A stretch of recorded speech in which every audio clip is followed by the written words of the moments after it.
বুবলির মতো মেয়েরা একটা জিনিস বোঝা উচিত যে এই ছেলেটা অপু বিশ্বাসের মতো একটা হিরোইনের হাজবেন্ড। তারা অপু তো আচরণ কি, অপু যখন এগুলো কাটায় উঠার শেষ প্রান্তে চলে গেছে আমি বিশ্বাস করেছি। অবশ্য অতটা ওকে দায়ী করাও যাবে না, বিকজ ইন্ডাস্ট্রি দিশেই আছে, এই মেকারের কাছ থেকে মানে চাওয়ারও তার আছে। আমাকে নিয়ে ছবি বানান এই কথাটা কেউ বলেছে? কখনো বলেছে কি? কখনো বলে নাই। তো বসে থাকলে তো হবে না। আমরা যারা ডিরেক্টর তাকে নিয়ে কাজ করতাম, তা আমরা তো কনফিউজ সে কি করবে।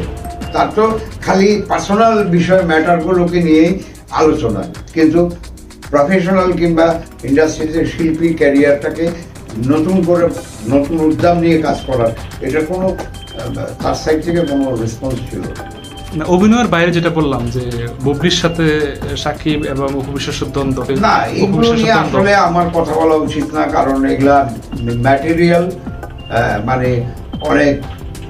বুবলির মতো মেয়েরা একটা জিনিস বোঝা উচিত যে এই ছেলেটা অপু বিশ্বাসের মতো একটা হিরোইনের হাজবেন্ড। এখন যখন যোগাযোগ ক্যাব কি আবার করলি ভালো কথা, বিয়ে শাদী হইলো না কি হইলো এটা তোমার পার্সোনাল ব্যাপার। তারপরে আবার কি হইলো আরো শুনতেছি অন্য ঘটনা। এগুলো দুঃখজনক। এগুলো তো হয় কি মানে নিজের রুচিবোধ দায়িত্বের জায়গাগুলো যেরকম ক্ষতিগ্রস্ত করছে, পাশাপাশি ইমেজ এই ধরনের জিনিসগুলো আমাদের ইন্ডাস্ট্রির ভাবমূর্তি নষ্ট করছে। আমি যেটা বললাম যে অপু বিশ্বাসের যে আচরণগুলো, যে ধরেন অনেকে বলছেন যে বুবলির বিষয় নিয়ে একটু গণমাধ্যমে আলোচনায় থাকা, এগুলো আসলে কতটা ভাবিয়ে তোলে আপনাকে? না এগুলো ইম্যাটেরিয়াল, এগুলো পার্সোনাল ব্যাপার হতে পারে, এগুলো নিয়ে আলোচনার কোনো প্রয়োজনও নাই। একটা জিনিস প্রয়োজন, সেটা হচ্ছে ডিজাইনে কোনো প্রবলেম আছে কিনা, দায়ভার আছে কিনা, সামাজিক অবস্থানগুলো ঠিক রাখা, মানে সভ্যতা বিবর্জিত কাজগুলো থেকে বিরত থাকা। এগুলো হয়েছে, করেছে, এখন সামান করছে। চলচ্চিত্রে এটা কতটা ক্ষতি? আমার চলচ্চিত্র এগুলো গ্রহণযোগ্য না।